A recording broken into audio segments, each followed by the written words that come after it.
আজকে ছেলেকে নিয়ে ডক্টরের কাছে গেছিলাম। তো ওখান থেকে আসার পর পথে হচ্ছে এই কোয়েল পাখির ডিমগুলো নিয়ে আসলাম, কারণ ডাক্তারের বলছে কোয়েল পাখির ডিম খাওয়াতে। বাচ্চাদের জন্য কোয়েল পাখির ডিম, কবুতরের বাচ্চা, এগুলো হচ্ছে সবচাইতে ভালো খাবার আমি মনে করি, কারণ কোয়েল পাখির ডিমের মধ্যে প্রচুর পরিমাণে প্রোটিন থাকে। আর কবুতরের বাচ্চা খেলে তো শরীরে রক্ত হয়, যাদের বাচ্চার হচ্ছে রক্ত শূন্যতা, এমনিতে বড় মানুষেরাও মানে কবুতরের বাচ্চাটা খেয়ে থাকে, কারণ রক্ত স্বল্পতা যাদের শরীরে থাকে। তো আমার ছেলের শরীরে এমনি আলহামদুলিল্লাহ কোনো রক্ত স্বল্পতা নাই, কিন্তু ডাক্তারে বলছে এটা খেতে, মানে সপ্তাহে একটা কবুতরের বাচ্চা খেলে হচ্ছে বাচ্চাদের ক্ষেত্রে ভালো হয়, মানে সবার ক্ষেত্রেই ভালো হয়। তো ওটা আর পাই নাই, তো তার জন্য কোয়েল পাখির ডিমই নিয়ে আসলাম। আর সাথে কিছু সবজি বাজার করে আনছি। এখানে ছিল কাঁচামরিচ, এরপর বেগুন, সিম, কাঁচা মালটা, এরপর ছিল রোস্টের মশলা, যেহেতু কালকে হচ্ছে রোস্ট বানাবো, কারণ আমার ভাই আসছে আমাদের বাসায়। আর বাজারে দেখলাম যে অনেক সুন্দর পোলাওয়ের চালের খুদ উঠছে। তো এটা আগে খাওয়া হয়েছে, আমাদের অনেকবার খাইছি আমরা পোলাওয়ের চালের খুদের ভাত। তো তার জন্য নিয়ে আসলাম, মজাই লাগে, তো এর জন্য নিয়ে আসলাম 1 কেজি। আর এখানে ছিল আতপ চাল, এরপরে ছিল 3টা রোস্টের মুরগি। তো মুরগিগুলো আমি এইভাবেই রেখে দিলাম, এখন আর কাটাকাটির সময় নাই, কারণ দুপুরের অলরেডি 3টা বেজে গেছে, আবার খাওয়া দাওয়া করতে হবে।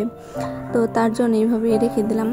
তো বাসায় আসার পরে গোসল টোসল ফ্রেশ হয়ে দেখলাম যে বিরিয়ানি রান্না করছে আমার জাল। তো এই যে বিরিয়ানি খেলাম, তো বিরিয়ানিটা মজাই হয়েছিল, চিকেন বিরিয়ানি।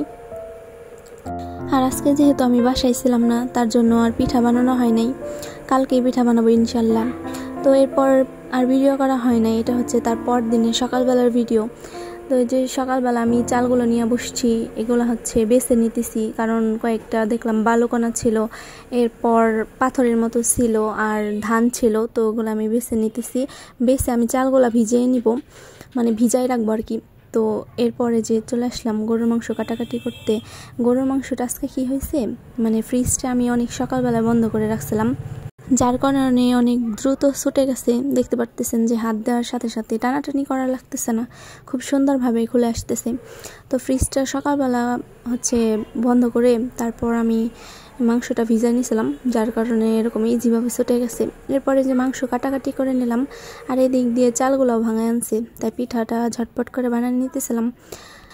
আমি এদিকে সিটরুটি পিঠা বানিয়ে নিতেছিলাম। আর আপনাদের সাথে আজকে একটা টেকনিক শেয়ার করি, হয়তো অনেকে জানেন আবার জানেন না।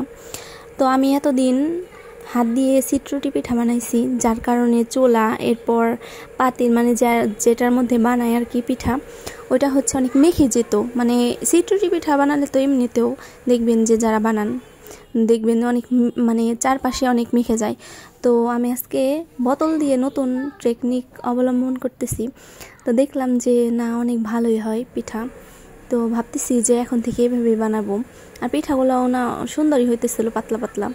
তো আর আমাদের বাসার সবাই এই পিঠাটা অনেক বেশি পছন্দ করে, যার কারণে বেশি করে বানাইছি আজকে। আর আমার ভাই আসছে, ও তো বেশি খেতে পারে না, 2টা পিঠা খাইছে। এরপরে এই চিতই পিঠাও কিন্তু বানানো হয়েছিল। তো আমার আজকের ভিডিও এ পর্যন্তই। সবাই ভালো থাকবেন, সুস্থ থাকবেন, আল্লাহ হাফেজ।